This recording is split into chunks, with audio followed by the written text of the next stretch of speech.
अस्सलाम वालेकुम स्टूडेंट्स, हमारा अगला टॉपिक है सेक्स क्रोमोसोम। सपोज करें एक बॉडी सेल है जो एक ह्यूमन बॉडी सेल है जो कि नेचर में डिप्लॉयड है। अगर इसके अंदर हम क्रोमोसोम देखते हैं तो टोटल 46 क्रोमोसोम है जो कि बनते हैं 23 पेयर। ये 23 पेयर में से जो 22 पेयर यानी कि जो 44 क्रोमोसोम्स हैं वो ऑटोसोम या बॉडी क्रोमोसोम है, यानी कि वो बॉडी की फॉर्मेशन करेंगे, बॉडी के कैरेक्टरिस्टिक्स की फॉर्मेशन करेंगे। और जो लास्ट पेयर होता है 23rd पेयर कह सकती हैं, या 45 और 46 नंबर ऑफ क्रोमोसोम है, उन्हें आप सेक्स क्रोमोसोम कहते हैं, यानी कि वो जेंडर की फॉर्मेशन करता है। यानी कि फीमेल और मेल की जो फॉर्मेशन होती है वो कौन से क्रोमोसोम की वजह से होती है? वो सेक्स क्रोमोसोम की वजह से होती है।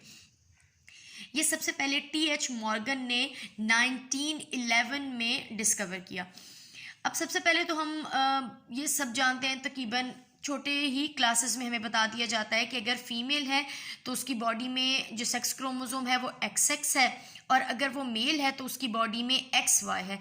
लेकिन 1911 से पहले इस सब के बारे में कोई भी डिस्कवरी नहीं हुई थी। तो अगर हम ह्यूमन बीइंग की ही बात करते हैं तो ह्यूमन बीइंग के पास 46 में से जो 22 पेयर वो ऑटोसोम यानी कि वो बॉडी की फॉर्मेशन करेंगे, और लास्ट में जो दो क्रोमोसोम या एक पेयर पाया जाता है वो कौन सा है? वो है X और Y। और अगर हम फीमेल की बात करते हैं तो उसमें जो सेक्स क्रोमोसोम है वो है XX। टी.एच. मॉर्गन ने सेक्स क्रोमोसोम को डिस्कवर किया ड्रोसोफिला में से। जब वो ड्रोसोफिला यानी कि जिसे आप फ्रूट फ्लाई भी कहते हैं उस पर रिसर्च कर रहे थे तो उन्होंने देखा कि इसके पास इसके सेल में टोटल 8 क्रोमोसोम है। 8 क्रोमोसोम यानी कि कितने पेयर हुए? 4 पेयर हुए। तो इन 4 पेयर में से आप यहाँ पर देख सकते हैं ये मेल है और ये फीमेल है। मेल और फीमेल में बेटा उनके अपीयरेंस में भी, जैसे कि ह्यूमन बीइंग में अपीयरेंस में डिफरेंस होता है मेल और फीमेल में, ड्रोसोफिला मेल और फीमेल में भी डिफरेंस है। जैसे कि उनके जो मेल है उनकी लेग पर जो फ्रंट लेग होती हैं, उनके पेयर ऑफ अपेंडेजेस होते हैं, उन पर कॉम पाए जाते हैं, लाइक उन पर थ्रेड लाइक स्ट्रक्चर होते हैं जिसे सेक्स कॉम कहा जाता है। जबकि फीमेल की लेग जो है वो स्मूथ है, ये रफ है, लेकिन उन पर वो अपेंडेजेस पर वो कॉम की तरह के हेयर मौजूद नहीं है। नंबर 2 जो डिफरेंस है वो ये है बेटा कि जो मेल है उनका जो एब्डोमिन है वो राउंड होता है, और जो फीमेल है उनका एब्डोमिन थोड़ा सा पॉइंटेड होता है। लेकिन अगर हम क्रोमोसोम देखते हैं, जैसे कि यहाँ पर आपको पता है कितने पेयर होने चाहिए? 4 पेयर होने चाहिए, 1 2 3 एंड 4 मेल में, 1 2 3 एंड 4 इन फीमेल। तो यहाँ पर सबसे पहले जब उन्होंने देखा कि मेल के जो बाकी 3 पेयर हैं वो बिल्कुल एक जैसे हैं, जो कि लास्ट का पेयर है वो बिल्कुल डिफरेंट होता है। और ना सिर्फ ये ऑटोसोम के साथ डिफरेंट है बल्कि ये मेल और फीमेल में भी डिफरेंट है। अगर फीमेल की सबसे पहले बात करें तो जो लास्ट 4th पेयर है वो रॉड शेप होता है, ठीक है। और जो मेल है उनमें 3 जो पेयर हैं वो बिल्कुल, जिसे आप ऑटोसोम आप कहते हैं, वो बिल्कुल फीमेल के उन 3 पेयर जैसे हैं। लेकिन जो लास्ट 4th पेयर जिसे उसने बाद में सेक्स क्रोमोसोम का नाम दिया वो आपस में भी डिफरेंट है।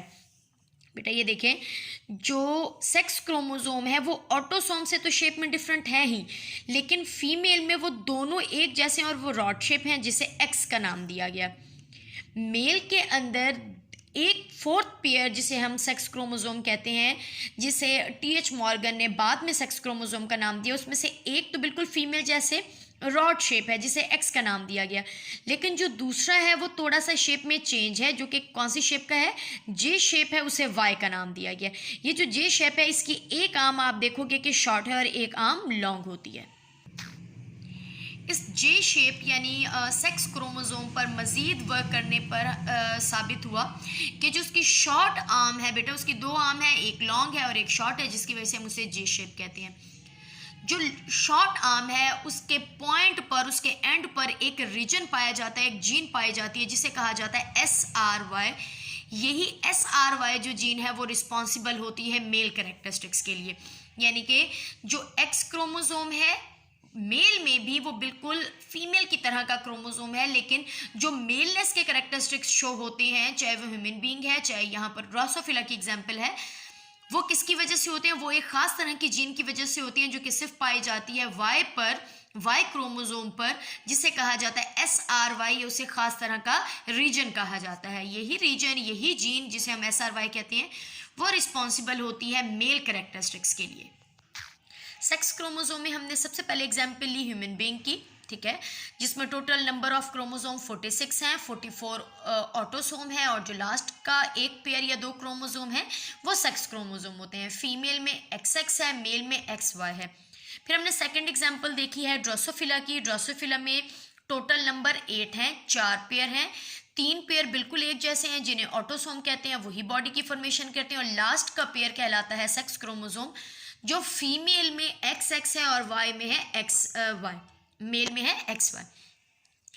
थर्ड जो एग्जाम्पल हम ले रहे हैं वो ड्रोसोफिला की ले रहे हैं, लेकिन यहाँ पर थोड़ा सा डिफरेंट है। यहाँ पर सिर्फ क्रोमोसोम डिफरेंट नहीं बल्कि नंबर ऑफ क्रोमोसोम भी डिफरेंट है। जैसे कि मेल में है 23 पेयर, यानी कि 23 हैं, और फीमेल के अंदर है 24, यानी कि मेल में एक क्रोमोसोम पूरा कम है और फीमेल में एक क्रोमोसोम ज्यादा है। तो ऑटोसोम है कितने? ऑटोसोम है 11 पेयर, जो एक पेयर है वो सेक्स क्रोमोसोम है, लेकिन मेल में तो वो पेयर है ही नहीं। मेल में तो वो एक सिंगल क्रोमोसोम है और फीमेल में वो पूरा एक पेयर है, इसलिए फीमेल में हम उसे XX कहते हैं। बेटा 11 तो हो गए ऑटोसोम, जो लास्ट है वहां पर XX है फीमेल में, और मेल में सिर्फ एक ही X है, Y नहीं है, बल्कि Y एब्सेंट होने की वजह से यहाँ हम नॉट या 0 लगाते हैं। तो फीमेल में जो ग्रास होपर है उसमें टोटल कितने हुए? 24 हुए या 23 हुए। 11 पेयर दोनों में ही इक्वल है। ऑटोसोम जो एक है लास्ट में फीमेल में, वहां पर एक पूरा पेयर है, 2 क्रोमोसोम है XX, और मेल में पेयर नहीं है बल्कि एक सिंगल X क्रोमोसोम है, और साथ में Y एब्सेंट होने की वजह से हम उसे कहते हैं X0।